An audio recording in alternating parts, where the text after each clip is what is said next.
Aga T6, guys. All right, this is the big boy. Let's talk about it. Let's get it out of the box over here, and I'll show you what this thing is all about. First, there's not too many things like it, other than the idea that it is basically an upside-down Genesis. Okay, so in order to properly explain this thing, right? Again, let me go get a Genesis and put it in my hand. All right, so this thing is basically this thing, the exact same thing, except this is it upside down. See, except the drip tip is over here versus the drip tip is over here. Okay, now I'm going to take this apart. Okay, and I got to stress to you guys, okay, how important it is that you do not strip the plastic piece over here. Now, why they made this part in plastic, I guess, is because it's the only way it can connect without shorting out or something, so it had to be in plastic. But if it didn't have to be in plastic, I really have no idea why they not made it in stainless steel. It would be so much better because less of a chance of stripped threads. Okay, so I'm not happy about it being in plastic because of the potential of the thread stripping. So be very, very careful with this. When you put this tank back together, do not over torque it. Okay, what happens is that there's an O-ring in the middle over here. You're going to want to attempt to over torque it so that the two metal pieces will put a little bit of pressure of where the center O-ring is.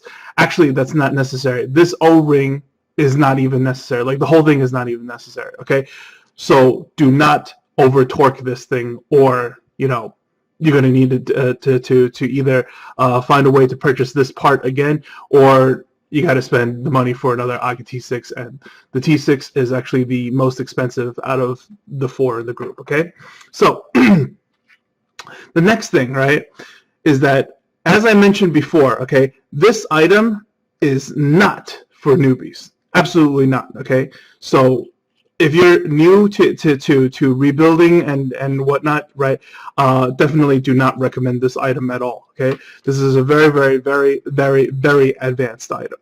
So I'm gonna go ahead and take some parts, some stuff apart. Okay, and notice here, as I'm taking out this piece, okay, there's another tiny secret small piece over here that I lost in the beginning, like right away when I got this thing, because this thing fell out, right?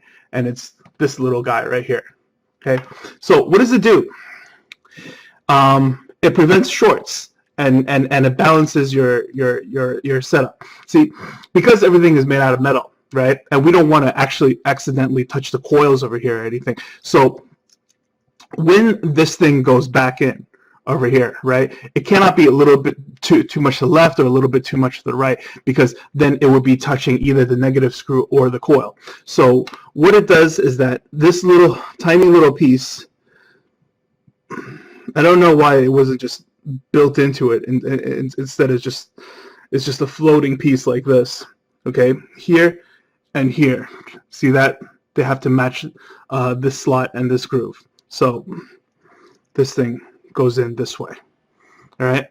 So that's basically what all there is to know about the Aga T6. All right. In comparison to a regular Genesis. So on this regular Genesis, I'm going to go ahead and this is a Kraken that you're all familiar with, because this is one of the most popular Genesis out there. So what's going on here? This is the top of the deck, while this is also like the top of the deck. See how they're similar, right? Positive in the middle, and then negatives on the side, and then you build your coils, right? And then you will shove in your cotton wicks like so. And then the tank reservoir is at the bottom. Same idea as this. See that? So literally it is an upside down Genesis that is always tilting and is always constantly feeding juice to its wick. This is what I consider as an auto dripper, because it is truly auto dripping all the time, as opposed to everything else that claims to be an auto dripper, but it still requires some kind of manual motion, while this is just a gravity feed. Okay, so what we're going to do now is that we're going to go over to the YouDe video and show you how they initially intended this item to be built.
Okay, so the method that they used was basically hybrid wicks. Hybrid wicks meaning like it is silica with the stainless steel mesh wrapped around the outside. So, you know, there's filler in the middle. As opposed to usually when we build stainless steel mesh inside of Genesis, we just leave like, you know, the hole in the middle. So it's kind of like a capillary, right?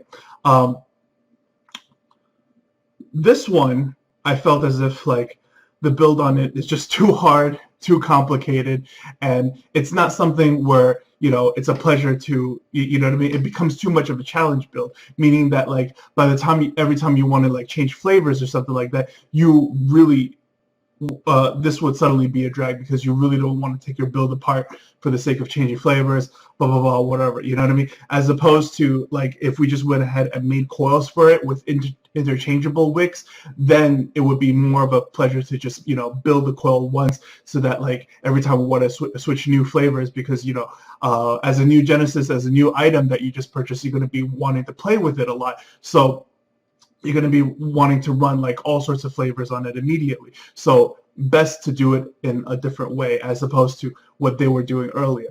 What they were asking for is, it looked crazy at the end, because what happened is that, like, you know, normally you would stop at just making a hybrid wick, but this was not just making a hybrid wick, but they also required you to go ahead and then take more eco wool and then wrap it around the outside of the hybrid wick, and then, you know, do your coils.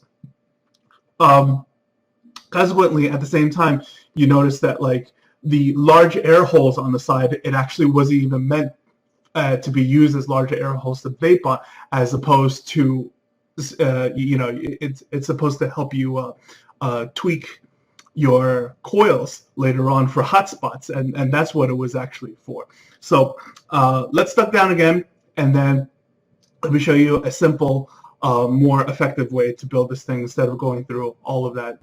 All right, so back to our AGA T6 setup over here. So I have the lower base over here. Okay, let me just take this little guy and set it on the side so I don't lose him. So I'm going to go ahead and show you what's already on this thing. Okay, so let me go ahead and focus this in. Okay, and you can see that I already have 2 coils built. Okay, they're vertical coils, very easy to build, right? You could just go ahead and then take your number 1 screwdriver from your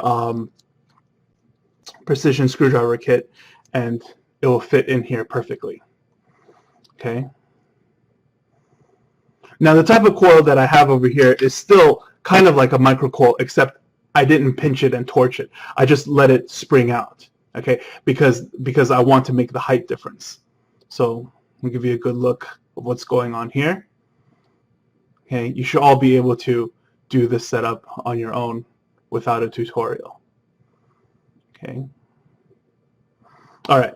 So from this moment on, right, many times you're going to see in different kinds of videos and stuff about like people building all sorts of coils and whatnot. However, I feel as if building coils is only half of the story. Okay. Are you good at wicking the coils? See, a lot of times when you see like different kind of builds inside of a dripper, there's no wicking issue, because all you have to do is just add the wick, and then what happens is that like you manually prime the juice constantly over and over again, so that there's not going to be any dry hits unless you went ahead and you know, you vaped on it too much, and then, you know, you need to add more drops, right? So wicking properly on Genesis devices is over here, right, is another skill, as opposed to, you know, just making coils. So wicking properly would also include the idea that, like, you know, are your wicks able to feed itself, not overfeed itself and not underfeed itself? So there's a certain art in that. Okay, so obviously we're going to take our sheet of cotton, right? This is basically a cotton ball unraveled, and it just looks like a straight carpet like this. So what are we going to do? Instead of ripping the cotton and then how much we're going to do here, how much we're going to do there, right? What I'm going to do is that I'm going to go ahead and then cut a diagonal strip. See what I'm saying? Okay, diagonal strips like this. Why? Because I want them to come out like clubs. All right. I want the bottom to be thin, and I want the top to be very thick. Okay. So a lot more cotton up here, a lot less cotton over here, right? And then I'm going to go ahead and twist this up and then feed it through. Okay. Now, I don't want to apply too much pressure, right? So I want to pull this thing so that the moment it starts to fight back, I'm done, right? I'm going to do the same thing on the other side over here. And I'll explain this in a second. So over here, I'm going to feed this through. Sorry, get this a little sharper. Okay, feed this through to the other side. Okay, and then I'm just going to gently give it a tug. Okay, the moment that it's fighting me, I'm not going to pull anymore. I could tug harder, but I don't want to. Okay, why do I want to do this? I want to do this because I want a lot of cotton on the top, and I want it to be thin at the bottom. I want it to be thin at the bottom so that, like, when the gravity feeds, the juice flows to the cotton very easily. But because the cotton is very thick at the head over here, then it won't leak. You see what I'm saying? So basically what I'm trying to say is that, like, I want the e-juice to leak, but I want it to stop here. And that's why these heads are fatter. Okay, so once I have this down over here, okay, we could go ahead and trim the excess that we don't need. So I could go ahead and do this. I can go ahead and do this.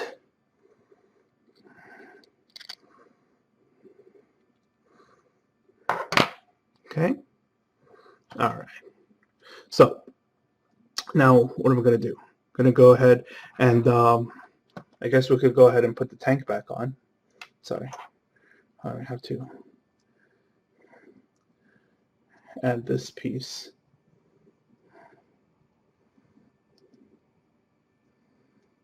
Okay. Put on this. And then put on our tank.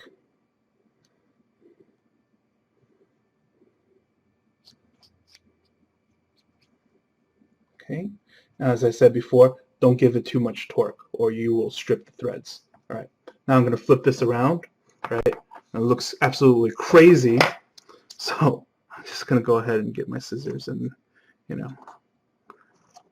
there we go. See that? It's nice and even, fluffy. Right. Okay. So here is what we said before, right? We need our tiny little piece, which I almost lost again. Very careful with this one, guys. You know what I mean? Tiny pieces. You really want to work with a space where, you don't want to drop it on the floor. Once you drop it on the floor, you won't see this thing ever again. So careful with that. And then the next piece is this, and you got to match the slot to that tiny piece over here. Okay, there we go. And then this ring comes down to lock everything together. Bam, like that.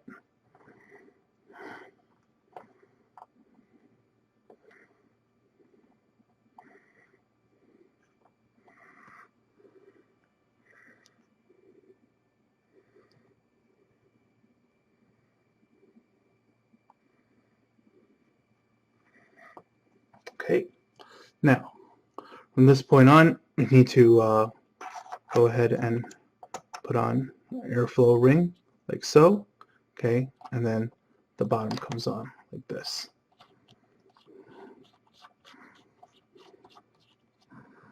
Okay, and that is your assembled Genesis atomizer for the AGA T6, right? You don't want to leave this one exposed, so we leave this one exposed so it looks a lot nicer. Okay, this is basically just for tweaking your coils. But since we're doing, cotton ears and cotton bunny ears in here, right? We're not really going to have any hotspot issues, especially if you fire the coil a couple of times. Okay, so just going to leave this like so, and then up top here, very obvious that we have a fill hole. Okay, fill hole is very easy to work with. Pleasure to fill. Just go ahead. Okay. I'm just going to fill it a little bit. There we go.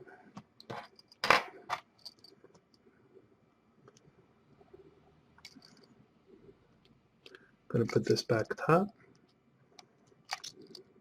Okay.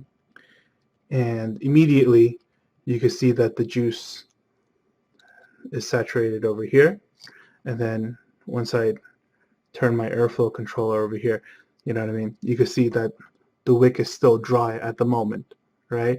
Let it set a few minutes, and then, you know, it'll just automatically come down. But for the sake of this video, you know, so that you guys don't have to wait, I'm just going to go ahead and prime the wicks on this one. Okay. Now,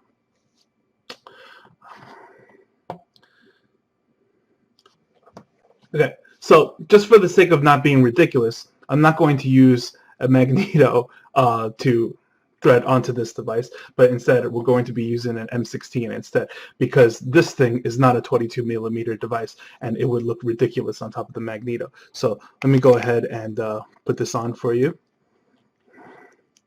Okay. And then we just gently put that on, and we tighten this down, and then I'll fire this for you right now. Okay, we should expose the coils, and then here we go.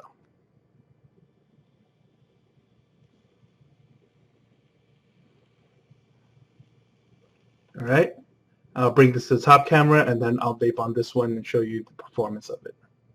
Okay, so as you know, I normally do not vape on camera, but because I said that this thing is going to be a beastly device, okay, I actually have to show you, all right? So I have the airflow setting for the coils over here, okay, a wide open draw, and then let me show you how it vapes.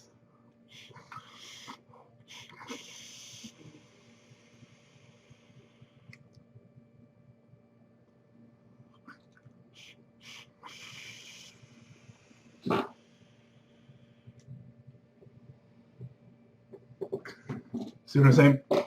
I got T6, Genesis device, blow huge clouds with it, works like an auto dripper, not for your new, you know, to use or anything, but once you get onto that level of tinkering that, like, you know, you could build your own Genesis like this and then, you know, do the cotton wicks, it's going to vape like a dream. It's going to, you know what I mean, the performance of this thing is really, really up there, and it's, I find it to be an exotic piece. It's not as refined as it should be because it's new. You see what I'm saying? Like, there's still some quirks in here that needs to be tweaked, but hopefully the next generation of, like, you know, upside down Genesis will be a lot better. Okay, so thanks for watching. Take care, guys.